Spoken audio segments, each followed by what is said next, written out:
দেখো মক দেওয়ার পরে ঠিকঠাক মতো করে যদি তোমরা মক টেস্টের অ্যানালাইসিস করতে না পারো তাহলে তোমাদের স্কোরটা কিন্তু একটা জায়গা থেকে স্থির হয়ে থেকে যাবে, তোমাদের স্কোরটা কিন্তু আর বাড়বে না। এই তিনটে রুলকে তোমরা যদি ঠিকঠাক মতো ফলো করো তোমরা দেখবে এক মাসের মধ্যে তোমাদের মকে অনেকটা স্কোর ইমপ্রুভ হয়ে গেছে। ভীষণ চিন্তিত, ফুড এসআইয়ের মকে স্কোর ইমপ্রুভ হচ্ছে না। পিএসসি ওরিয়েন্টেড মক টেস্টগুলো কোথা থেকেই বা পাবো? মক টেস্টের অ্যানালাইসিসটাই বা কিভাবে করব?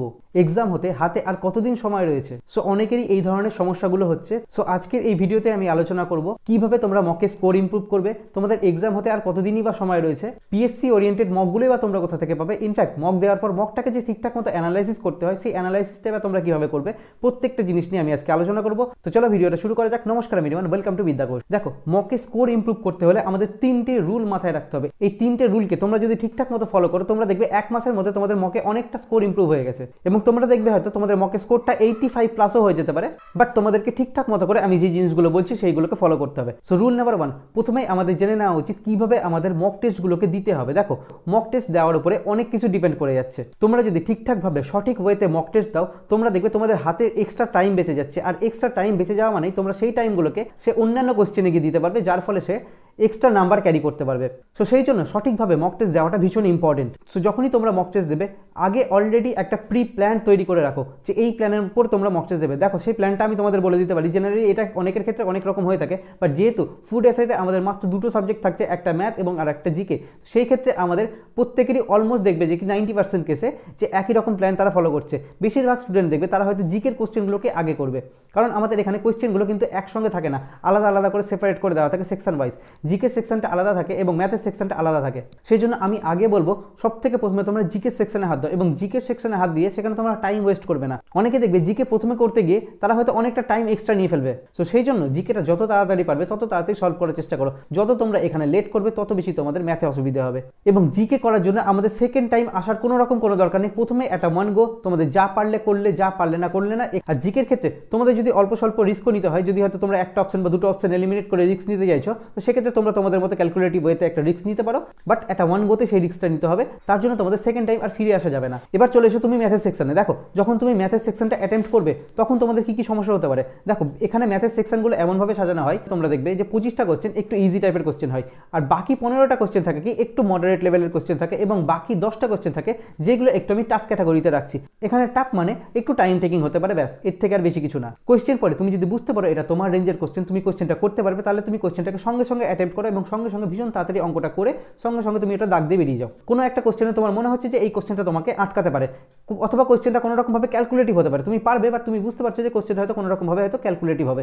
সেই কোশ্চেনটা তুমি কি করে একটা গোল সার্কেল করে সেই কোশ্চেনটাকে বেরিয়ে যাও। আমি এক্সামটাকে মাথায় রেখে কথা বলছি। যখন তুমি যেই কোশ্চেনটা স্কিপ করছো সেই কোশ্চেনটা কি করবে, গোল সার্কেল করে দিয়ে বেরিয়ে যাবে, যেন তুমি সেকেন্ড অ্যাটেম্পটে যখন আসবে সেই কোশ্চেনটা তুমি করতে পারো। আবার যখন তুমি কোনো একটা টাফ কোশ্চেন দেখলে যেটা হয়তো তুমি কোশ্চেন পড়ে বুঝতে পারলে যে তোমার দ্বারা এই কোশ্চেনটা ভুল করে হবে না, এই ধরনের কোশ্চেনগুলোকে তুমি কোনো রকম কোনো মার্ক করবে না, জাস্ট এটাকে স্কিপ করে দিয়ে বেরিয়ে যাবে। এইরকমভাবে তুমি তোমার ফার্স্ট রাউন্ডটা শেষ করবে। সেকেন্ড রাউন্ডে তুমি কি করবে, যেই কোশ্চেনগুলোকে তুমি সার্কেল মার্ক করে রেখেছো সেই কোশ্চেনগুলোকে অ্যাটেম্প্ট করবে, এবং সেই কোশ্চেনগুলোর মধ্যে দেখবে বেশিরভাগ কোশ্চেনই তোমার হয়তো হয়ে যাবে। কোনো কোনো কোশ্চেন হয়তো তুমি আটকে যেতে পারো, আর যেই কোশ্চেনটাতে আটকাবে সেই কোশ্চেনটাকে তুমি সঙ্গে সঙ্গে ওইখানে স্কিপ করে দেবে। খুব বেশি হলে আর একটা অ্যাটেম্প্ট নিতে পারো, আর এই অ্যাটেম্প্টে তোমার যদি কোশ্চেনটা হয়ে গেলো তো খুব ভালো, আর যদি তাও না হয় তাহলে তুমি কোশ্চেনটাকে সঙ্গে সঙ্গে স্কিপ করে দেবে। এইরকমভাবে তুমি সেকেন্ড গোটাকে শেষ করলে। এবার তুমি দেখলে যে তোমার হাতে আর খুব বেশি কোশ্চেন পড়ে নেই, হয়তো 3-4টে কোশ্চেন পড়ে আছে যেগুলো হয়তো টাফ কোশ্চেন অথবা যেগুলো তুমি পারোনি সেইগুলো। তখন তোমার হাতে যদি টাইম এক্সট্রা পড়ে থাকে তখন তুমি সেই কোশ্চেনগুলোকে অ্যাটেম্প্ট করো, বাট প্রথমেই ফেসে যেও না। আগে থেকে ফেসে গেলে কি হবে, তোমার উপর প্রেসার বিল্ড হয়ে যাবে এবং তোমার এক্সামে অ্যাটেম্প্টটা অনেক কমে যাবে এবং তোমার ভুল হওয়ার সম্ভাবনাটা বেড়ে যাবে। তো সেই জন্য আমাদের এইরকম একটা সিস্টেমেটিক ওয়েতে মকগুলোকে দেওয়া উচিত। এবার আমরা চলে আসছি সেকেন্ড রুলে। দেখো যে কোনো এক্সাম ক্র্যাক করতে হলে আমাদের মকের জন্য অ্যাটলিস্ট মিনিমাম 3টে সোর্স রাখা উচিত, যে 3 জায়গা থেকে তোমরা মক দেবে। যে কোনো এক জায়গা থেকে মক দিয়ে খুব একটা এফেক্টিভ সেই জিনিসটা হয় না, সেই জন্য আমাদের মিনিমাম 3টে সোর্স ফলো করা উচিত। সেক্ষেত্রে তোমাদের 3টে অনলাইন সোর্স হতে পারে, অথবা 2টো অনলাইন সোর্স হতে পারে, একটা অফলাইন সোর্স হতে পারে। এইরকমভাবে তোমরা সেই জিনিসগুলোকে গুছিয়ে নিতে পারো। এবার দেখো অনলাইন মক দেবে না অফলাইন মক দেবে। দেখো আমি অলওয়েজ বলবো তোমাদের অনলাইন মক দিতে, কারণ তোমরা যদি অনলাইন মক দাও তবে দেখবে তোমাদের যখন তোমরা মক দিচ্ছ, মকটা অ্যাটেম্প্ট করলে এবং মকটা অ্যাটেম্প্ট করার পর সঙ্গে সঙ্গে তোমাদের কিন্তু মার্কসটা চলে আসে এবং তোমরা কোথায় কোথায় ভুল করো প্রত্যেকটা জিনিসই কিন্তু ওইখানে দেখিয়ে দেওয়া হয়। বাট তুমি যখন অফলাইন মক দিচ্ছ তখন তোমাকে কি করতে হয়, একবার প্রথমে মক দিতে হয় এবং সেটা তোমাকে খুঁজে খুঁজে তারপরে বার করতে হয় যে তোমার কোন কোশ্চেনটা ঠিক হলো কোন কোশ্চেনটা ভুল হলো, এবং এরপর তোমাদের নাম্বারটাকে ক্যালকুলেট করতে হয়। তারপরে তোমরা তখন অ্যানালাইসিস নিয়ে বসো যে তোমাদের কোন জায়গাটা ভুল হলো, কী করে ভুল হলো, প্রত্যেকটা জিনিস তোমরা দেখার চেষ্টা করো। তো একটা লেন্দি প্রসেস হয়ে যায় এক্ষেত্রে। যেটা আমাদের প্রচুর টাইম টেকিং হয়ে যায়। যে কারণে আমি তোমাদের বারবার বলছি, এর আগেও বলেছি যে তোমরা অলওয়েজ ম্যাক্সিমাম চেষ্টা করবে যে তোমরা অনলাইন মক দেওয়ার চেষ্টা করো। এবার দেখো, যেহেতু আমাদের এটা অফলাইন এক্সাম হচ্ছে, সেক্ষেত্রে আমরা মাঝে মাঝে একটা করে হয়তো অফলাইন মক দেবো। এক্সামের আগে আমরা 4 থেকে 5টা মক অফলাইন দেবো। পুরোপুরি তোমরা এক্সাম যেভাবে দাও সেভাবে তোমরা মকগুলোকে দেবে। আর তোমাদের দেখবে বাড়িতে গোল করতে হয়তো একটু কম সময় লাগবে, এক্সাম হলে সেই জিনিসটা অটোমেটিক বেড়ে যায় নার্ভাসের কারণে। আর এক্সাম হলে ওই মার্কশিটটা আমাদের একটু বেশি কেয়ারফুল ফিল আপ করতে হয়, যে কারণে আমাদের একটু এখানে টাইমটা ইনক্রিজ হয়ে যায়। বাট বাড়িতে তোমরা দেখবে গোল করতে তোমাদের হয়তো একটু কম টাইম যাচ্ছে। এবার আমি তোমাদের বলি পিএসসি ওরিয়েন্টেড মক তোমরা কোথা থেকে পাবে। দেখো, তোমরা অনেকে ইররিলেভেন্ট মক দাও, অনেকে অনেক রকম মক দাও। দেখো, প্রত্যেক ধরনের মক দেওয়া উচিত। মক দিচ্ছ, এটা বাড়িতে দিচ্ছ, সেটা কিছুটা ক্ষেত্রে ইররিলেভেন্ট হোক, কিছুটা ক্ষেত্রে রিলেভেন্ট হোক, কিছুটা ক্ষেত্রে প্রিভিয়াস ইয়ার ওরিয়েন্টেড হোক, বাট সব রকম তোমাদের মক দিতে হবে। তবে তোমরা গিয়ে এক্সামের জন্য প্রপার প্রিপেয়ার থাকবে। কারণ তুমি নিজেও জানো না এক্সাম হলে তোমাদের কোশ্চেন কীরকম হবে না হবে। তোমরা জানো বেশিরভাগ কোশ্চেন এক্সাম হলে রিলেভেন্ট কোশ্চেন, ঠিকঠাক কোশ্চেন হয়। বাকি মোটামুটি 10 থেকে 15% কোশ্চেন কিন্তু একটু টাফ বা ইররিলেভেন্ট টাইপের কোশ্চেন হয়ে যায়। তো সেই জন্য আমাদের সব রকমই মক দিয়ে রাখা উচিত। বাট আমাদের বেশি ফোকাস করতে হবে পিএসসি ওরিয়েন্টেড মকগুলোতে। সো পিএসসি ওরিয়েন্টেড মক তোমরা পাবে কোথা থেকে, এবার আমি তোমাদের একটু বলে দিই। ভিশন ডব্লিউবিসিএস এর পক্ষ থেকে পিএসসি ওরিয়েন্টেড তোমাদের এই ফুড এসআই কে কেন্দ্র করে প্রিলিমসের জন্য 50টি মক এরা কিন্তু প্রোভাইড করছে, এবং এর এনরোলমেন্ট শুরু হয়ে গেছে। এখানে তোমরা 50টি ফুল মক পাবে, এবং তোমরা এটা বোথ ল্যাঙ্গুয়েজে পেয়ে যাচ্ছে। যারা ইংলিশ মিডিয়াম থেকে রয়েছে ইংলিশ মিডিয়ামে পাবে, এবং বেঙ্গলি মিডিয়ামে পেয়ে যাবে। আর যারা দুটো মিডিয়ামে মকগুলো দেবে তাদের জন্য একটা এক্সট্রা অ্যাডভান্টেজ থাকছে কি, তোমাদের এখানে ম্যাথ পোর্শনটা মানে বেঙ্গলি মিডিয়ামে আর ইংলিশ মিডিয়ামে ম্যাথ পোর্শন যেটা রয়েছে সেটা তো সেম রয়েছে। এখানেও সেম ম্যাথ থাকবে, এখানেও সেম ম্যাথ থাকবে। বাট বেঙ্গলি মিডিয়ামের জন্য জিকেটা কি থাকবে, আলাদা থাকবে। আর ইংলিশ মিডিয়ামের জন্য কিন্তু জিকেটা আলাদা থাকবে। তাহলে তোমরা এক্সট্রা কিন্তু জিকের কোশ্চেন আবার তোমরা 50টা পেয়ে যাচ্ছ এখানে। সো এটা তোমাদের একটা অ্যাডভান্টেজ বলতে পারো। এবার তোমরা মকটা অনলাইনে দিতে পারবে, আবার পিডিএফ ফরম্যাটেও যেহেতু রয়েছে সেই তুলনায় তোমরা এটাকে প্রিন্ট আউট করে অফলাইন ফরম্যাটেও দিতে পারবে। সো আমি তোমাদের সাজেস্ট করবো ম্যাক্সিমাম টাইম তোমরা এই অনলাইন ফরম্যাটেই মকটা দাও। এক্সামের আগে 2-3টে মক তোমরা প্রিন্ট আউট করে নিয়ে অফলাইন মোডে দিয়ে নাও। আর তোমাদের আরো একটা বড় অ্যাডভান্টেজ হচ্ছে কি, এখানে তোমাদের ম্যাথের জন্য ভিডিও সলিউশন দেওয়া রয়েছে। মানে যাদের ম্যাথে হয়তো কোনো জায়গায় আটকে যাচ্ছে, সেখানে তোমরা এখানে ভিডিও সলিউশন পেয়ে যাবে ম্যাথের জন্য, যেটা অন্যান্য আর কেউ প্রোভাইড করছে না। আর এর রেজিস্ট্রেশন অলরেডি শুরু হয়ে গেছে। মক তোমাদের শুরু হচ্ছে 1 তারিখ থেকে, জানুয়ারি মাসের 1 তারিখ থেকে তোমাদের মক শুরু হচ্ছে। আর তোমাদের যেন রিভিশন করতে সুবিধা হয় সেই কারণে এরা কি করছে, আগে সিলেবাস দিচ্ছে, সিলেবাস ভিত্তিক টপিক ওয়াইজ এটা কিন্তু মক দিয়ে দিচ্ছে। এবার তোমরা এক্ষেত্রে কি করতে পারো, নিজেকে টেস্ট করার জন্য তোমরা সিলেবাস না দেখে ডাইরেক্ট তোমরা মক দিতে পারো, এবং তোমাদের দেখতে পারো কতটা কি স্কোর হচ্ছে না হচ্ছে। আর তোমাদের যদি কোনো রকম ভাবে ডাউট থেকে থাকে, সেক্ষেত্রে তোমরা কি করতে পারো, যে আগে সিলেবাসটা দেখে নাও, সিলেবাসটা দেখে নিয়ে সেই জিনিসগুলোকে রিভিশন করো, রিভিশন করে তারপর তোমরা মকটা দিতে পারো। তবে আমি বলবো, যেহেতু তোমরা মক দিচ্ছ, সেহেতু তোমরা এটাকে as a exam oriented mock হিসেবে দাও। মানে এক্সামে যে হারে কোশ্চেন আসছে সেরকম ভাবে তোমরা এটাকে দাও। তারপরে তোমরা যখন এটা অ্যানালাইসিস করবে, তখন তোমরা এখানে দেখে নাও কোন কোন জায়গায় আটকালে, এবং যেখানে আটকেছো সেই জায়গাটা তোমরা নিজের মতো রিভিশন করে নাও। আর এদের এখানে যেহেতু রিভিশনের টপিকও দিয়ে দেওয়া হয়েছে, সেই ক্ষেত্রে তোমাদের রিভিশন করতে অনেকটা সুবিধা হবে। তো এবার এই মক টেস্টটা তোমরা পাবে কোথা থেকে। দেখো, এই মক টেস্টটা তোমরা পাবে ভিশন কম্পিটিটিভ এক্সাম, এদেরই একটা অ্যাপ রয়েছে ভিশন ডব্লিউবিসিএস এর পক্ষ থেকে। এটাকে তোমরা ইনস্টল করবে।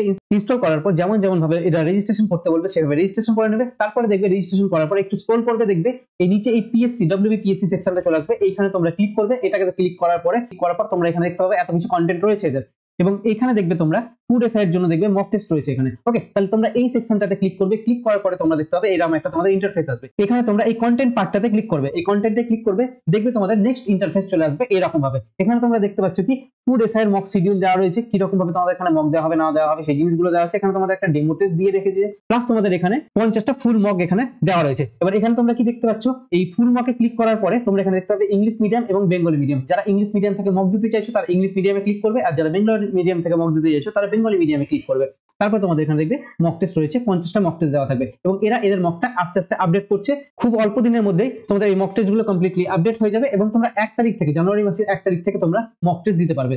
আর এই মক টেস্ট রিলেটেড যদি তোমাদের কোনো ধরনের যদি অসুবিধা থেকে থাকে বা কোনো ধরনের কোনো কোয়েশ্চেন থেকে থাকে, সেখানে তোমরা এই নাম্বারটাতে হোয়াটসঅ্যাপ করে জিজ্ঞাসা করে নিতে পারো। তাহলে আমি আরো একবার তোমাদের বলে দিচ্ছি, মাত্র 250 টাকায় তোমরা এখানে 50টা মক টেস্ট পেয়ে যাচ্ছ। তো যাদের পিএসসি ওরিয়েন্টেড মক টেস্ট দরকার আছে বলে মনে হচ্ছে, তারা এইখান থেকে মক টেস্টটা বাই করতে পারো। তো যারা শুধুমাত্র পিএসসি ওরিয়েন্টেড ফুড এসআই এর মক খুঁজছো, তারা এই জায়গা থেকে মকটা দিতে পারো। 3 নাম্বার এবং ভীষণ ইম্পর্টেন্ট পয়েন্ট হচ্ছে মক টেস্টের অ্যানালাইসিস করা। দেখো, মক দেওয়ার পরে ঠিকঠাক মতো করে যদি তোমরা মক টেস্টের অ্যানালাইসিস করতে না পারো, তাহলে তোমাদের স্কোরটা কিন্তু একটা জায়গাতে গিয়ে স্থির হয়ে থেকে যাবে, তোমাদের স্কোরটা কিন্তু আর বাড়বে না। আমাদের মক টেস্ট দেওয়ার রিজনটা কি, আমরা মক টেস্ট বাড়িতে দেবো এবং আমাদের ভুলগুলো এখানেই বুঝতে পারবো, এবং ভুলগুলো বুঝতে পেরে সেটাকে আমরা ইমপ্রুভ করবো। আমরা মক টেস্ট তো দিইনি, বাট ভুলগুলো খোঁজার দিকে খুব একটা বেশি কিন্তু মাথা ঘামায় না। তো সেই জন্য আমাদের মক টেস্ট দেওয়া এবং মক টেস্ট দিয়ে সেই জায়গাগুলোকে ইমপ্রুভ করাই হচ্ছে আমাদের অ্যাকচুয়াল মক দেওয়ার উদ্দেশ্য। ফার্স্ট পয়েন্ট আমাদের দেখা দরকার যে আমরা কোন জায়গায় ভুল করলাম, কি ভুল করলাম। দেখো, এখানে হতে পারে তোমাদের ভুল কি হতে পারে। তুমি হয়তো জিকের ক্ষেত্রে এরকম ভুল থাকতে পারে, তুমি কোনো কিছু জানতে না, তুমি একটা আন্ধাধুন গেস করেছো, যেটা তোমার ভুল হয়েছে।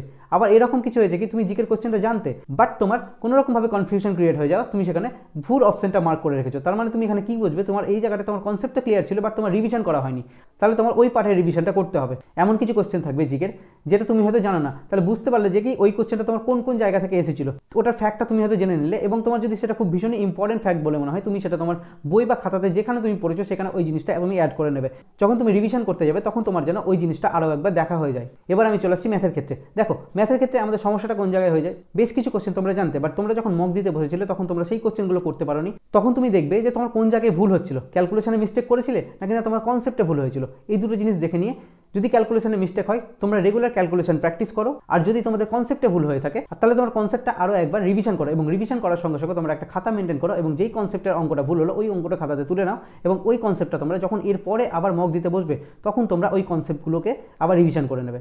আবার এমন কিছু তোমরা কোশ্চেন পাবে যেই কোশ্চেনগুলো তোমরা জানতে বাট তোমরা করতে পারোনি, তোমাদের হয়তো ওই কনসেপ্টটা ওই টাইমে ওই টাইপটা তোমার মনে পড়েনি, তখন তুমি কি করবে, তোমরা যেখান থেকে পড়েছো ওই টাইপের কোশ্চেনটা তোমরা ওইখান থেকে দেখে নেবে। 4টে 5টা কোশ্চেন বা 10টা কোশ্চেন যা থাকবে প্রত্যেকটা কোশ্চেন তুমি বারবার আবার অঙ্ক করার মতো করে বাড়িতে প্র্যাকটিস করবে। প্র্যাকটিস করার পর সেই কোশ্চেনটা তোমার খাতাতে লিখে নেবে, এবং যখন তুমি সেকেন্ড দিন মক দিতে বসবে তখন তুমি যেন এই কোশ্চেনের খাতাটা তুমি দেখে বসো, যেন তোমার সেকেন্ড দিন সেম কোশ্চেন ভুল না হয়। হতে পারে তোমার সেকেন্ড দিন আবার সেম কোশ্চেন ভুল হয়ে গেল, থার্ড দিন তুমি তোমার সেম জিনিসটা আবার রিপিট করো।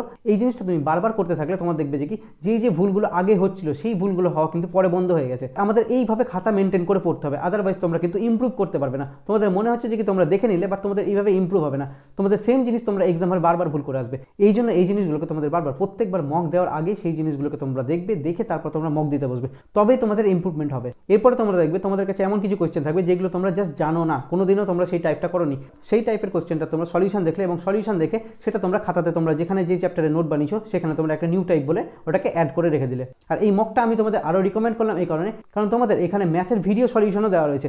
বাই চান্স তোমার যদি কোনো জায়গা থেকে কোনো কিছু না বুঝতে পারো, তোমরা তাহলে এই ভিডিও সলিউশন দেখে সেই জিনিসগুলোকে ক্লিয়ার করে নিতে পারবে। দেখো এক্সাম ক্র্যাক করতে হলে আমাদের এই জিনিসগুলো ডেফিনেটলি করতে হবে, আদারওয়াইজ কিন্তু এক্সাম ক্র্যাক করা অতটাও ইজি না। আমি স্ট্র্যাটেজি ভিডিও দেবো, তোমরা শুনবে, দেখবে এবং সেটাকে অ্যাপ্লাই করবে না, তাহলে কিন্তু তোমাদের ইমপ্রুভমেন্ট কোনো রকমভাবে হবে না। সেই জিনিসগুলোকে তোমাদের অ্যাপ্লাই করতে হবে। আমি যে জিনিসটা বললাম মক টেস্টের ক্ষেত্রে, এই জিনিসটা তোমরা 1 থেকে 1.5 মাস অ্যাপ্লাই করে দেখো, তোমরা এর মধ্যে তোমাদের ইমপ্রুভমেন্টটা বুঝতে পেরে যাবে, তোমাদের কতটা ইমপ্রুভমেন্ট হয়েছে না হয়েছে। বাট এই জিনিসটা রেগুলারলি করতে হবে তোমাদের এক্সাম হতে এখন অনেকটা টাইম রয়েছে, তো তোমরা যতটা পারো এইরকমভাবে মক দিয়ে নিজেকে ইমপ্রুভ করার চেষ্টা করো। আর রেগুলারলি এখন থেকে তোমরা একটা করে মক দেওয়া শুরু করে দাও, প্রতিদিন এই কাজটা করো। আর 1 থেকে 1.5 মাস পরে এসে এই ভিডিওর নিচে কমেন্ট করে যাও তোমাদের ইমপ্রুভমেন্ট হয়েছে কি হয়নি। এবার আসি এক্সাম ডেট নিয়ে। তোমাদের এক্সামটা কবে হতে পারে? ফুড এসের এক্সামটা 14 তারিখে হওয়ার কথা ছিল, এরকম একটা কোনো পত্রিকাতে বেরিয়েছিল, বাট পিএসসির কোনো রকমভাবে এখনো অবধি কোনো নোটিশ না আসে 14 জানুয়ারি এক্সাম হওয়ার সম্ভাবনাটা ভীষণই কম। যেহেতু ফেব্রুয়ারি মাসে মাধ্যমিক এবং উচ্চ মাধ্যমিক রয়েছে, সেহেতু আমাদের ফেব্রুয়ারি মাসেও এই পিএসসির এক্সামটা হওয়ার সম্ভাবনা নেই বললেই চলে। যদি আমাদের এক্ষেত্রে এক্সামটা হতেই হয় তাহলে তোমাদের মোটামুটি এই এক্সামটা মার্চের দিকে হতে পারে, অথবা ভোটের ডেট যদি অ্যানাউন্স হয়ে যায় তাহলে ভোটের পরেই হয়তো এক্সাম হতে পারে। তাহলে এখনও অবধি তোমাদের হাতে মোটামুটি অনেকটা সময় রয়েছে, আর এই সময়ের মধ্যে তোমরা নিজেকে অনেকটা ইমপ্রুভ করতে পারবে এইরকমভাবে এখন মক দিয়ে। কারণ তোমাদের যারা ফুড এসআই প্রিপারেশন নিচ্ছ মোটামুটি অনেকেরই প্রিপারেশন কমপ্লিট, যাদের অল্প কিছু টপিক এখনো পড়ে রয়েছে তারা এই সময় সেই টপিকগুলোকে একটু তুলতে থাকো, আর রেগুলার তোমরা একটা করে মক দিতে থাকো। সো এক্সামের আগে যে যতগুলো মক পারবে ততগুলো তোমরা মক দিতে থাকো। এর আগে আমি তোমাদের ম্যাথের স্ট্র্যাটেজি নিয়ে একটা ভিডিও দিয়েছিলাম, কিভাবে তোমরা ম্যাথ পড়বে না পড়বে, এবং আমি সেখানে তোমাদের বলেছিলাম যে আমাদের বেশ কিছু অপশন অ্যাপ্রোচ এমন রয়েছে যেখানে আমাদের অঙ্ক করতেও হয় না, অঙ্ক না করে কিন্তু আমাদের অ্যান্সার সলভ হয়ে যায়। এই জিনিসগুলো আমি তোমাদের নেক্সট ভিডিওতে নিয়ে আসবো এবং তোমাদের শিখিয়ে দেওয়ার চেষ্টা করবো যে কীভাবে আমরা অপশন অ্যাপ্রোচগুলো ইউজ করতে পারি, এবং সেই জিনিসগুলো তোমরা যখন মক দেবে মকে তোমরা এই জিনিসগুলো অ্যাপ্লাই করার চেষ্টা করো। মকে তোমরা যখন এই জিনিসগুলো অ্যাপ্লাই করবে তখন দেখবে এই জিনিসগুলো তোমাদের এক্সাম হলে অ্যাপ্লাই হচ্ছে। সো নেক্সট ভিডিওতে আমি অপশন অ্যাপ্রোচটা দেখাবো। সো চ্যানেলটা সাবস্ক্রাইব করে সঙ্গে থাকো, ভিডিওটা ভালো লাগলে লাইক করো, বন্ধুদের সাথে শেয়ার করো। দেখা হচ্ছে আমরা নেক্সট ভিডিওতে। Thank you.